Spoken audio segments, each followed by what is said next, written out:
বুঝবো, তারপর অঙ্কটা করার চেষ্টা করবো। ওকে, দেখো কি বলেছে। বলেছে যে a number is first increase by 16% and then increase by 20%. The number so obtained is now decreased by 40%. The next decrease percent in the original number is. মুদ্রা কথা কি, কোন একটা নাম্বারটা কি জানি না, সে নাম্বারটা কি হয়েছে, প্রথমে বৃদ্ধি পেয়েছে। কতটা বৃদ্ধি পেয়েছে? 16% বেড়েছে। ওকে, তারপর আবার বৃদ্ধি পেয়েছে। কতটা বৃদ্ধি পেয়েছে? 20% বৃদ্ধি পেয়েছে। তারপরে এই 16% প্রথমে বৃদ্ধি পেল, তারপর যেটা হলো সেখান থেকে 16% হলো, 16% বৃদ্ধি পেল, 16% থেকে যেটা হলো সেখান থেকে আবার 20% বৃদ্ধি পেল। বৃদ্ধি পাওয়ার পর যে নাম্বারটা পেলাম আমরা, সেখান থেকে ডিক্রিজ হচ্ছে। কতটা ডিক্রিজ হচ্ছে? 40% ডিক্রিজ হচ্ছে, মানে 40% ডিক্রিজ হচ্ছে। 40% ডিক্রিজ হলো মানে কমলো। কমার পর অরিজিনালের কত পার্সেন্ট কমলো সেটা আমাকে বলতে হবে। ওকে, তাহলে দেখো প্রথমে আমরা একটা কাজ করছি, অরিজিনাল নাম্বারটা আমরা x ধরে নেব। কত ধরে নেব? x। সো অরিজিনাল নাম্বার আমরা কত ধরলাম? x ধরলাম। এবারে এই x টা বৃদ্ধি পেল। কতটা বৃদ্ধি পেল? 16%। তাহলে 16% যদি বৃদ্ধি পায় তাহলে এখন কত হয়েছে? তাহলে x ছিল, হ্যাঁ, তার সাথে যোগ হবে 16%, সেটাই হবে এখন। তাহলে x এর 16%, তার মানে এটা যদি ক্যালকুলেশন করি x plus x into 16 divided by 100। এবার এটা একটু যোগ বিয়োগ করলে কি পাবো আমি? 100 আর উপরে পাবো 116x, এটা পেলাম। ওকে, আবার এই যে সংখ্যাটা পেলাম এটা আবার বৃদ্ধি পাচ্ছে। কত পার্সেন্ট বৃদ্ধি পেয়েছে? 20%। কত পার্সেন্ট? 20%।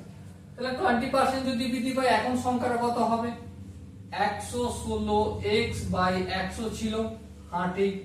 তার সাথে যোগ হবে কতটা? 20%। কার 20%?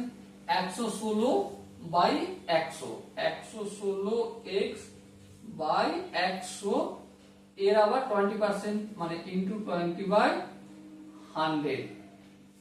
20 1 থেকে 20, 5 20 0। সো এটা একটু ক্যালকুলেশন যদি করি তাহলে 116x by 100 plus 116x by 500। ওকে, এই দুটোকে যোগ করব। চলো যোগটা আমরা এখানটায় করে নিই, এখানটায় করছি, ঠিক আছে। এখানে যদি করি 100 আর 500 লসাগু কত হবে? অবভিয়াসলি 500 হবে। 500 কে যদি 100 দিয়ে ভাগ করি তাহলে 5 হবে। 5 কে যদি 116 দিয়ে গুণ করি 5 6 30 0, 5 1 কে 5 আর 3 এ 8, 5 1 কে 5, 580x হবে। প্লাস 500 কে 500 দিয়ে ভাগ 1 হবে, 1 কে 116x দিয়ে গুণ করলে অবভিয়াসলি 116x ই হবে। আর একটু ফার্দার যোগ করব, 500 নিচে আর 6 আর 0 যোগ করলে 6, 1 আর 8 যোগ করলে 9, 1 আর 5 যোগ করলে 6। তাহলে কত পেলাম? 696x বাই 500 পেলাম। ওকে, এবারে দেখো এই যে 696x বাই 500 পেলাম, এই সংখ্যাটা থেকে আবার কত কমাচ্ছি?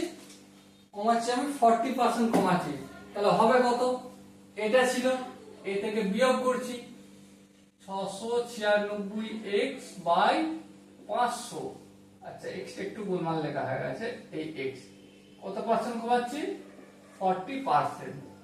ওকে, এবারে ক্যালকুলেশন করব। হ্যাঁ, ক্যালকুলেশন করব। দেখো এই শূন্য কেটে যাবে, হ্যাঁ কাটবে। আর কি হবে দেখো, 4 কে 4, 2 দুগুণে 4 আর এটা হচ্ছে 5 দুগুণে 10। তাহলে কি দাঁড়াবে? 500 গুণিত 5, এটা শুধু 500। তাহলে লসাগু হবে 5 গুণিত 500।